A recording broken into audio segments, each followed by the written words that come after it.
하려고 보니까 오종열 씨를 비롯해서 제가 아까 설명드린 사진으로 잠깐 보여드린 지난해 미국산 쇠고기 수입 반대 집회의 주도자들이 여기 들어가 있습니다.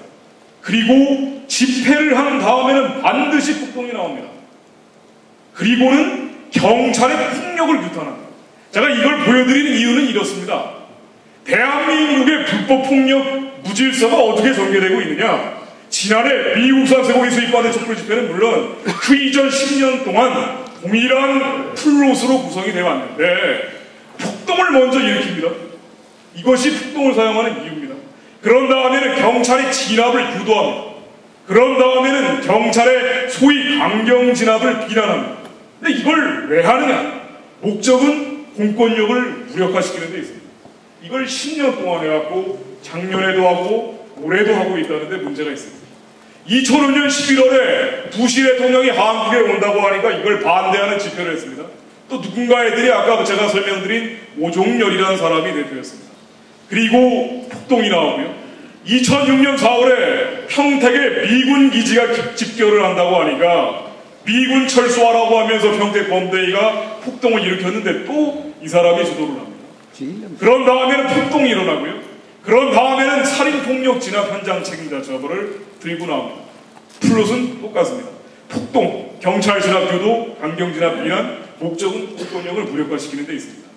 2006년 11월에 한미 FTA 체결에 반대하면서 또 이 양반들이 주도를 하고요. 그런 다음에는 전국의 도청시청에 난입해서 방어하는 사건이 벌어진 게 바로 2006년 11월 22일입니다.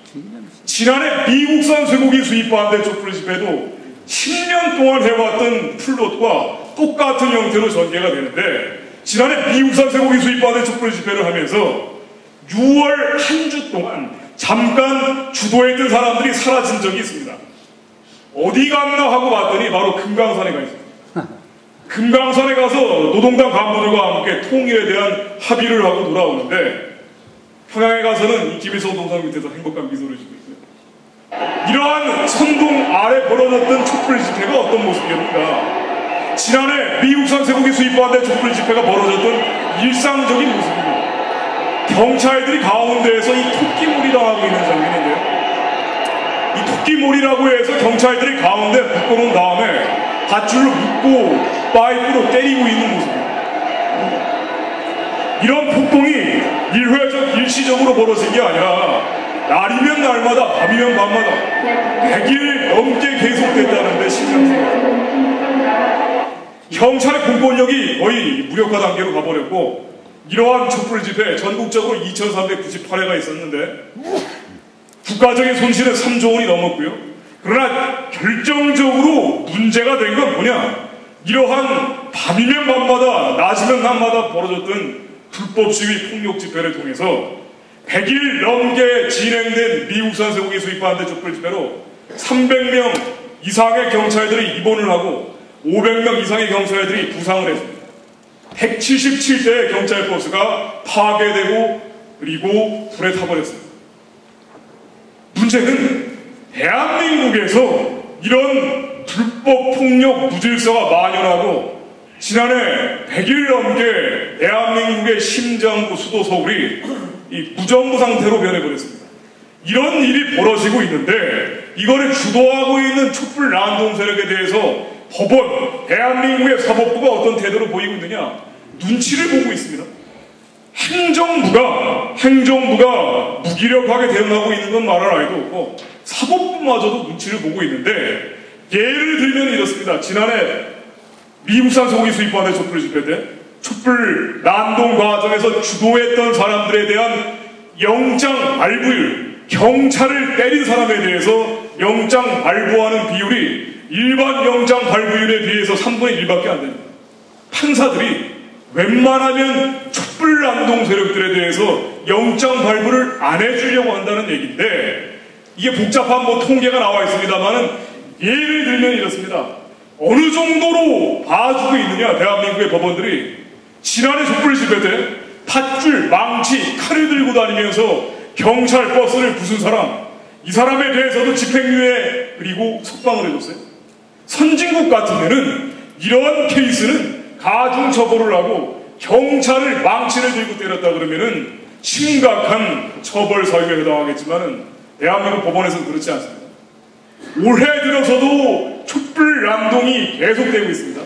이슈는 여러 가지로 달라지고 있지만 촛불 난동, 대한민국의 불법폭력 무질서는 계속되고 있는데 법원은 어떤 태도를 보이고 있느냐? 올해 나온 판례들을 보면 이렇습니다. 민노총 집회에서 다 나왔던 판례인데 5월 1일 집회, 7월 22일 집회 경찰을 철제 3단봉으로 머리를 후려친 사람, 이 사람도 집행유예 후에 석방합니다. 경찰의 체증 장비를 칼로 끊어서 가지고 도망치고 동료들은 집단으로 경찰을 구타했는데 여기에 대해서도 집행유예 후 석방입니다. 이러다 보니까 대한민국의 공안사범들, 국가보안법을 어기는 사람들, 국가 정체성을 파괴하고 정통성을 파괴하는 사람들에 대해서는 사법부에서 법 집행을 제대로 하고 있느냐? 이 사실상 안 합니다. 대한민국의 국가보안법은 거의 형용화되어 있어요. 어느 정도냐? 예를 한번 들어보겠습니다. 광화문 한복판에서 김정일을 6개월 동안 대한민국의 통일 대통령으로 만들자고 주장하는 사람들이 있습니다. 하루만 통일 대통령으로 만들어도 명백한 반역이자 불법행위인데 광화문에서 연방제를 한 다음에 6개월 동안 북한의 김정일이 대통령으로 하는 나라를 만듭시다. 이런 선동을 하고 돌아다니고 얼마 전 9월 8일에는 인천에 또 달려가서 메가드 동상을 끌어내리자고 하면서 빨리 미군을 철수하고 국가보안법 철폐하고 연방제 통일을 하자라고 하는 단체가 있어요. 그런데 이 단체가 국가보안법상 명백한 위법행위를 하고 있음에도 처벌을 안 해요. 물어봤습니다. 경찰에서 잡지를 않길래 검찰들에게 물어봤더니 이유가, 우리가 이 사람들을 처벌할 수 없는 이유가 대한민국의 주한미군 철수 국가보안법 철폐 연방제 통일 주장하는 단체, 반역 단체들이 200개가 넘는데요. 그래서 너무 많아서 처벌할 수 없다. 이게 말이 된다고 생각하십니까? 처벌을 안 하기 때문에 너무 많아진 거죠.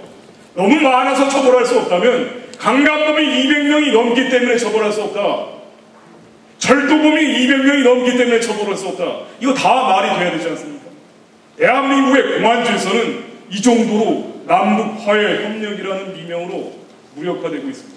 얼마 전에 아주 우스운 판례가 하나 나왔습니다. 이적단체, 실천연대라는 단체, 제가 아까 좀 전에 말씀드린 지난해 촛불난동을 주도했던 단체입니다. 이 단체 관계자들을 법원에서 핵심 간부 4명을 다 석방을 시켰어요. 4명을 다 석방을 시켰는데 이 실천연대 이적단체로 판시된 이 단체가 어떤 단체냐? 지하철역을 돌아다니면서 메가드 동상을 끌어내리자는 퍼포먼스를 하고 다니는 단체예요. 그리고 6.15 선언 실천이었는데 풀네임은 이렇습니다. 이 단체는 주한미군 철수 국가보안법 철폐 연방제 통일을 공개적으로 주장하면서 북한의 대남적화 노선에 추종하다 못해서 열심히 실천해온 단체인데 이 단체가 주장한 내용을 보면은 살인, 방화, 강간, 악마, 미군은 몰아내라. 북한은 성공했는데 이것은 사회주의 이념이 부활했기 때문이다. 북한의 선군 정치, 김정일의 독재 정치를 합리화하는 북한의 선군 정치 지지하는 것이 민족 승리를 지름길이라고 볼 수가 있다. 이런 주장을 평소에 했던 단체예요. 그리고 이 단체가 광화문에서는 북한의 선군 정치, 김정일의 독재 정치를 옹호하고 선전하는 사진전을 공공연히 벌이는가 하면은 나중에 검찰이 수사를 해보니까 북한 공작원들한테 지령을 받아서 탈북자 단체를 파괴하기도 하고 매주 김일성, 김정일 10시간 이상씩 주체 사상이라는 걸 학습을 하고 김일성에 대해서 충성의 노래, 김정일에 대해서 충성 맹세문을 작성하고 심지어는 우리는 김정일 장군님의 전사다 이렇게 글을 썼어요. 북한에가 그렇게 편지를 보냈습니다. 청춘의 사랑은 당과 수령에 대한 충성의 궤도에서 꼽혀놔야 된다. 이게 연애 편지 내용입니다. 완전한 김정일의 대남 전사들인데 이런 자들을 다 풀어줬습니다. 이 자들이 대한민국을 적화하기 위해서 단순히 대화하고 토론한 게 아니에요. 실천했습니다.